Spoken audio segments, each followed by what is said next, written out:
Good morning. Welcome back to my channel.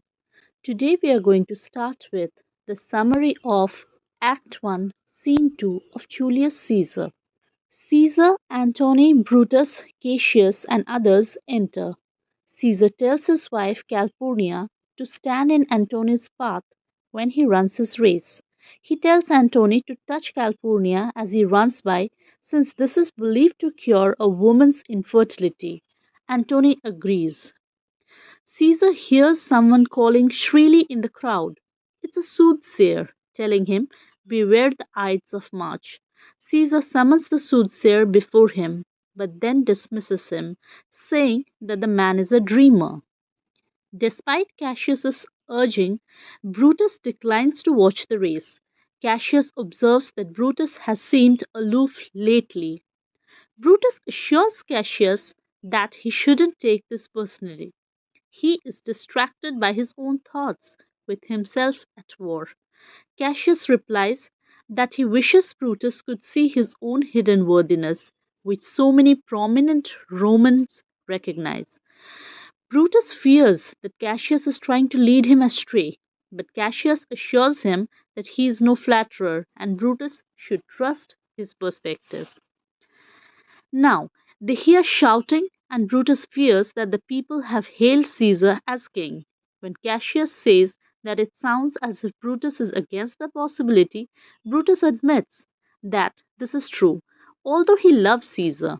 Brutus urges Cassius to tell him what's on his mind, whatever it is. If it's for the good of Rome, he'll accept it, since he loves honor more than he fears death. Cassius says that honor is just what he wants to discuss with Brutus. Both he and Brutus, he argues, were born just as free as Caesar. He recalls a story about racing Caesar across the Tiber River and having to rescue an exhausted Caesar from drowning. Now, Caesar is become a god and Cassius is a wretched creature who must submit to Caesar's will. He describes other instances of weakness he's observed in Caesar. They hear another burst of applause. Cassius tells Brutus that this fault is not in our stars, but in ourselves. That, in other words, it's their fault if they are beneath Caesar. He argues that the people of Rome should be ashamed if they only have enough room for one great man.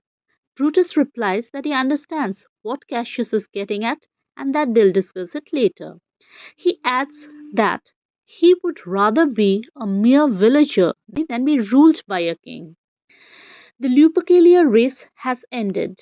Brutus points out to Cassius that Caesar, Calpurnia, and Cicero look angry and distraught. Meanwhile, Caesar tells Antony that he wishes he was surrounded by fat, satisfied men, unlike Cassius, who has a lean and hungry look. That is, he's dangerous. Nevertheless, Caesar doesn't fear him, for always I am Caesar. Caesar and his train exit, but Brutus tugs on Casca's cloak, detaining him. He asks Casca why Caesar looks so sad. Casca explains that Caesar was offered a crown by Antony 3 times. Each time Caesar refused it, but he appeared less reluctant to accept it each time. After the third refusal, Caesar swooned from the falling sickness.